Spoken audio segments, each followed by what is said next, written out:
আসসালামু আলাইকুম। আজকে আমি কুমড়ো শুটকি রেসিপি দেখাবো। তার জন্য নিয়ে নিয়েছি কুমড়ো। কুমড়ো এভাবে করে কেটে নিয়েছি।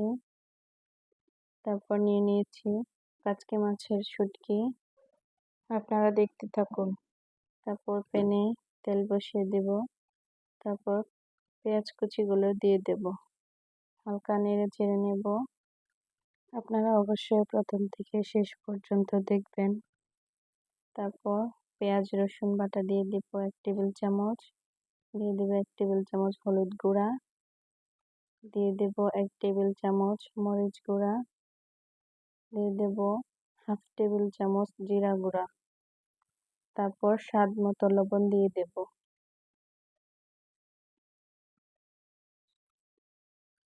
হালকা নেড়ে চেড়ে দেব।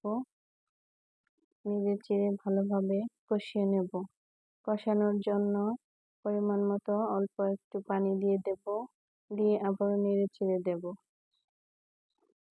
যখন তেল ছেড়ে দেবে তখন কুমড়োগুলো দিয়ে দেব। আপনারা সেম আমার মতো করে রান্না করার চেষ্টা করবেন। তাহলে দেখবেন আপনার রান্নার প্রশংসা করবে সবাই।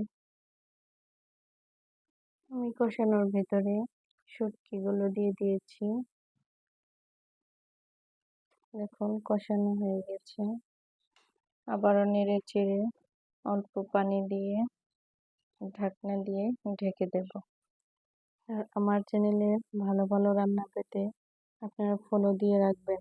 দেখুন কত সুন্দর রান্নাটা হয়েছে। কুমড়ো রান্নাতে এতটা ঝোল রাখা যাবে না।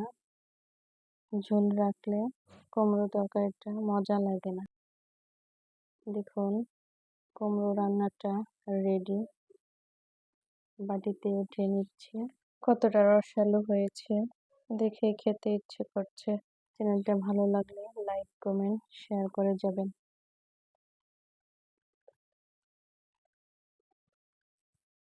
ধন্যবাদ সবাইকে। আল্লাহ হাফেজ।